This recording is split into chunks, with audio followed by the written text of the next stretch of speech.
مخدوم صاحب نے کم و بیش 1000 لوگوں کو حافظ قرآن بنایا، آپ نے ان کو پڑھایا.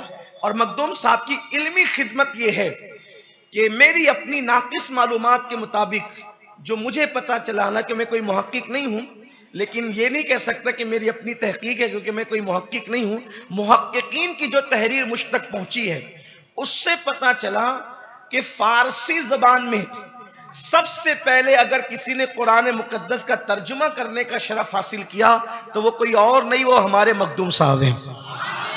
فارسی زبان میں سب سے پہلے آپ نے قرآن مقدس کا ترجمہ کیا.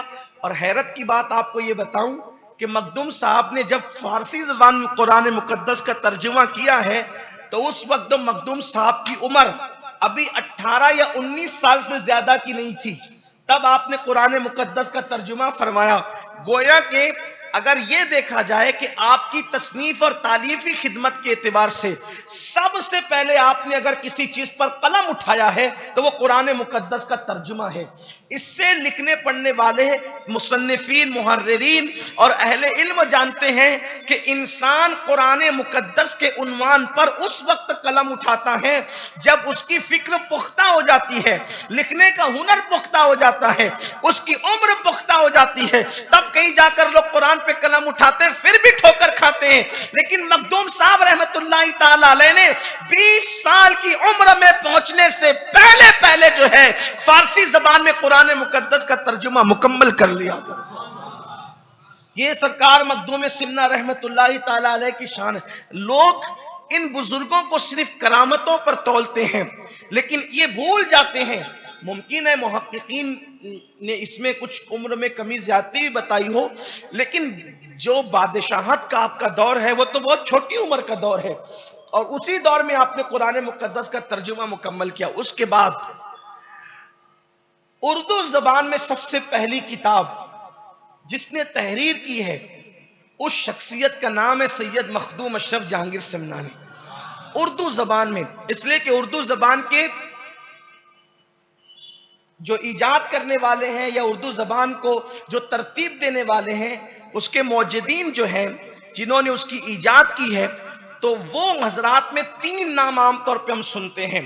ایک نام ہے حضرت امیر خسرو کا، ایک نام ہے خواجہ دکن بندہ نواز گیسو دراز کا، اور ایک نام ہے حضرت سیدنا مخدوم اشرف جہانگیر سمنانی کا.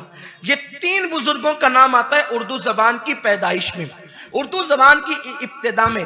لیکن اگر تصنیف کے اعتبار سے دیکھا جائے تو محققین کے قول کے مطابق حضرت مخدوم اشرف جہانگیر سمنانی رضی اللہ تعالی نے سب سے پہلے اردو زبان میں اخلاق و تصوف نام سے ایک رسالہ ترتیب دیا، اور اردو زبان میں یہ آپ کا سب سے پہلا رسالہ تھا. اس طرح سے گویا کہ اردو کی تصنیف کے اعتبار سے سب سے پہلے تصنیف، دیکھیے 2 چیز ہو گئی. ایک تو فارسی زبان میں سب سے پہلے قرآن کا ترجمہ کرنے والے مخدوم صاحب، دوسرے اردو زبان میں سب سے پہلے رسالہ لکھنے والے یا کتاب لکھنے والے حضرت مخدوم اشرف جہانگیر سمنانی. اس سے پتا چلا کہ اردو زبان کسی کی میز پر نہیں بنی ہے، اردو زبان خانقاہوں سے نکلی ہے.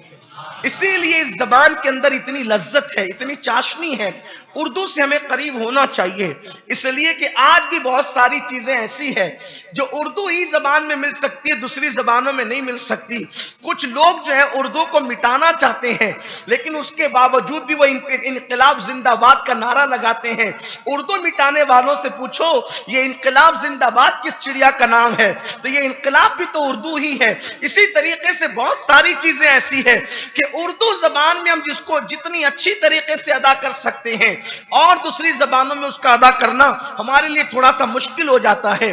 تو اردو زبان کی لذت، اردو زبان کی چاشنی وجہ یہ ہے یہ صوفیہ کی زبان ہے، یہ اولیاء اللہ کی زبان ہے. اور پھر سب سے پہلے اس پر رسالہ لکھنے والے ایک قول کے مطابق مخدوم اشرف ہے، ایک قول کے مطابق حضرت بندہ نواز ہے، ایک قول کے مطابق حضرت امیر خسرو ہے. بہرحال جو بھی ہو لیکن تینوں ہمارے بزرگ ہیں، مگر محققین کہتے ہیں سب سے پہلے اردو زبان میں جو رسالہ آیا وہ اخلاق و تصوف کے نام سے حضرت مخدوم اشرف جہانگیر سمنانی رضی اللہ تعالی کا رسالہ ہے.